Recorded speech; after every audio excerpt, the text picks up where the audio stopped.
Subscribe करें अपने YouTube channel learn about medicine को और बेल आइकन दबाएं लेटेस्ट नोटिफिकेशन पाने के लिए। वेलकम फ्रेंड्स, सुस्वागतम दोस्तों। पैरासीटामोल सिरप बच्चों की इस पीने की दवा को तो लगभग आप सभी जानते हैं। आप सभी को यह जानकारी है, यह दवा बुखार को ठीक करने की दवा है। लेकिन क्या आपको पता है, बच्चों में यह दवा देने के बावजूद भी कई बार बुखार ठीक नहीं होता। ऐसा क्यों? ऐसा इसलिए है कि दवा चाहे कितनी भी पावरफुल क्यों ना हो, अगर सही मात्रा में दवा नहीं दी जाए तो वह असर नहीं करती। बीमारी को ठीक करने के लिए सही दवा तथा दवा की सही मात्रा देना आवश्यक है। इसी कारण से आज के इस वीडियो में हम जानेंगे कि बच्चों में पैरासीटामोल दवा कितनी मात्रा में दी जाती है, डॉक्टर उसकी डोज को कैसे कैलकुलेट करते हैं, दवा को ज़्यादा मात्रा में अगर दे दिया जाए तो वह दवा क्या क्या नुकसान करती है। यह बातें और भी पैरासीटामोल से जुड़ी हुई कई सामान्य जानकारी इस वीडियो में हम जानेंगे। इस कारण से वीडियो को बिना स्किप के अंत तक देखें, क्योंकि घर पर अगर छोटा बच्चा है तो दवाओं की जानकारी होना जरूरी है, चाहे वह दवा आपको डॉक्टर ने ही क्यों न लिखी हो। तो बिना ज़्यादा इंतजार किए बढ़ते हैं वीडियो में आगे और जानते हैं पूरी जानकारी।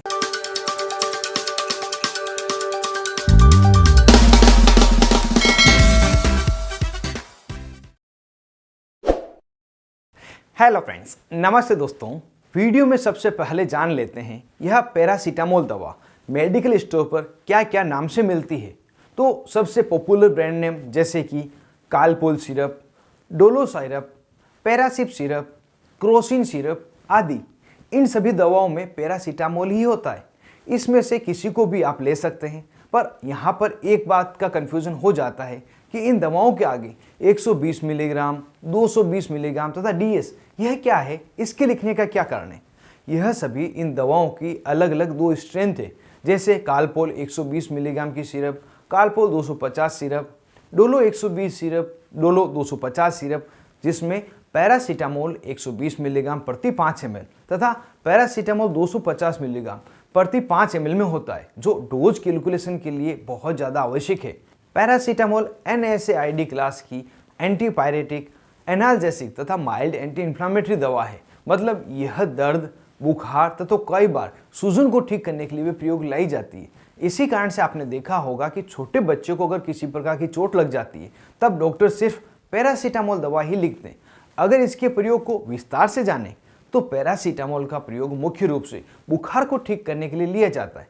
बुखार हम उस स्थिति को कहते हैं जब बच्चे के शरीर का तापमान सामान्य से ऊपर हो जाए, जो कई बार अलग अलग कारणों के कारण हो सकता है, जैसे किसी प्रकार का इन्फेक्शन हो जाना, मच्छर का काट लेना, किसी बड़ी बीमारी के कारण टेम्परेचर का बढ़ना जैसे न्यूमोनिया। तो किसी भी कारण से अगर बुखार आया हो, शरीर का टेम्परेचर बढ़ा हो, तो उसे ठीक करने के लिए पैरासीटामोल दवा डॉक्टर द्वारा दी जाती है। बुखार के अलावा इस दवा का प्रयोग दर्द निवारक के रूप में भी लिया जाता है। जब किसी बच्चे को चोट लग जाए, दांत में दर्द हो, किसी फोड़ा या घाव होने पर दर्द हो रहा हो, तो उस समय में भी उस दर्द से निजात पाने के लिए यह दवा दी जाती है। यहाँ पर एक बात ध्यान रखें, इस दवा का प्रयोग पेट दर्द में नहीं किया जाता, उसमें किसी प्रकार का फायदा नहीं करती। हालांकि पैरासीटामोल बहुत ही सुरक्षित दवा है, फिर भी इसके भी कुछ साइड इफेक्ट है, उनको भी हम यहाँ पे जान लेते हैं। जैसे कि छींक आना, गले में खिंचाव महसूस होना, चेस्ट में खिंचाव होना, श्वास लेते समय कुछ समस्या होना, चेहरे, मुंह, होठ, जीभ तथा गले पर सूजन आ जाना, शरीर पर तेज खुजली चलना, स्किन का लाल हो जाना, शरीर पर सूजन आना, पेट में दर्द होना, इस तरह के कुछ साइड इफेक्ट दिखाई देते हैं। अगर ये या इसके अलावा भी कोई दूसरे अनडिजायरेबल इफेक्ट आपको मिले तो एक बार बच्चे को दवा देना बंद करें और तुरंत ही अपने नज़दीक अस्पताल में डॉक्टर से संपर्क करें। यहाँ वीडियो में आगे बढ़ने से पहले एक इन्फॉर्मेशन मैं आपको और देना चाहूँगा कि आपके अपने YouTube channel learn about medicine को यूट्यूब ने मेंबरशिप के लिए एलिजिबल कर दिया है और उसके लिए यहाँ ज्वाइन बटन दे रखा है। इसको क्लिक करके, इसको दबाकर आप मेंबरशिप ज्वाइन कर सकते हैं।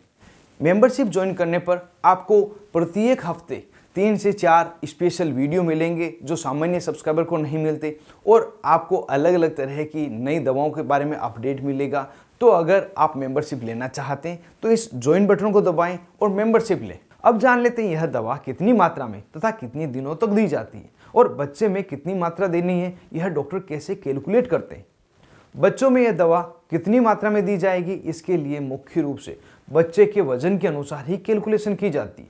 सामान्यतः बच्चों में पैरासीटामोल 15 मिलीग्राम प्रति केजी पर डोज की मात्रा में दी जाती है और इसी की सहायता से डॉक्टर दवा की डोज का कैलकुलेशन करते हैं। यहाँ उदाहरण से समझ लेते हैं, जैसे किसी बच्चे का वजन 10 किलोग्राम है तो उसे बुखार में पैरासीटामोल दवा दी जानी है, तो उसमें बच्चे का वजन 10 किलोग्राम और दवा की मात्रा प्रति किलोग्राम में 15 मिलीग्राम होगी, तो 10 × 15 तो 150 मिलीग्राम इतनी पैरासीटामोल दवा बच्चों में प्रत्येक खुराक में दी जानी है, जिसे दिन में 2 से 3 बार आवश्यकता के अनुसार दिया जाता है।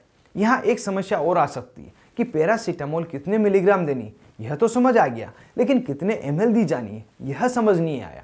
तो यदि 120 मिलीग्राम प्रति 5 ml स्ट्रेंथ की सिरप है तो उस समय लगभग 6.3 ml दवा दी जाएगी, और अगर 250 मिलीग्राम प्रति 5 ml की सिरप है तो उसे लगभग 3 ml देना होगा, जिससे कि 150 मिलीग्राम पैरासीटामोल बच्चे के शरीर में पहुंच जाए, जिसकी कैलकुलेशन आप स्क्रीन पर देख पा रहे हैं। यहाँ पर दवा की स्ट्रेंथ से बच्चों को दी जाने वाली डोज इतना ज़्यादा अंतर पड़ जाता है, आप ये देख सकते हैं। इसी कारण से दवा की कौन सी स्ट्रेंथ डॉक्टर ने लिखी है, कौन सी सिरप आप खरीद के लाएं, इसका भी आप विशेष तौर से ध्यान रखें और जितनी मात्रा डॉक्टर ने लेने के लिए कहा है उतनी मात्रा ही लें। अब जानते हैं, अगर पैरासीटामोल दवा बच्चों में अधिक मात्रा में दे दी जाए, ओवरडोज में दे दी जाए, तो क्या क्या नुकसान हो सकते हैं। उसमें बच्चे को उल्टी होना, उल्टी जैसा लगना, पेट दर्द होना, भूख नहीं लगना और लंबे समय तक अगर ओवरडोज दे दी जाए तो लीवर संबंधी समस्या हो सकती है, बच्चे को पीलिया हो सकता है, आंखें पीली लग सकती है, ब्लड शुगर बच्चे का कम हो सकता है, बहुत ज़्यादा पसीना आना, इस तरह की समस्याएं होती है। इस कारण से दवा की जितनी मात्रा डॉक्टर ने बताई है उतनी ही मात्रा बच्चों को दें, और अगर पैरासीटामोल लेते समय यह जब समस्या आ रही हो तो एक बार अपने बच्चे को दवा देना बंद करें और डॉक्टर से मिलें, जिससे कि वो डोज एडजस्टमेंट कर सकें। इसी कारण से मैं प्रत्येक वीडियो में सलाह देता हूं कि बच्चों में बिना डॉक्टर की सलाह कोई भी दवा नहीं देनी चाहिए, और किसी प्रकार का कन्फ्यूजन रहा है तो डॉक्टर या फार्मासिस्ट से बेकार मिल लेना चाहिए। तो दोस्तों, इस तरह से आज इस वीडियो में हमने पैरासीटामोल सिरप के बारे में पूरी जानकारी जान ली है, जो बिल्कुल ही सामान्य और बहुत ज़्यादा प्रयोग लेने वाली दवा है। उम्मीद करता हूँ यह पूरा वीडियो आपको समझ में आया होगा और वीडियो आपको पसंद आया होगा। अगर वीडियो आपको पसंद आया तो वीडियो को जरूर से लाइक करें, और ऐसे ही दवाओं से जुड़े हुए महत्वपूर्ण वीडियो देखने के लिए चैनल को सब्सक्राइब करना नहीं भूलें। आप तो अपने दोस्त मोहित आदिश के साथ देख रहे थे अपना YouTube channel learn about medicine. Thank you friends, take care and be careful about medicine uses.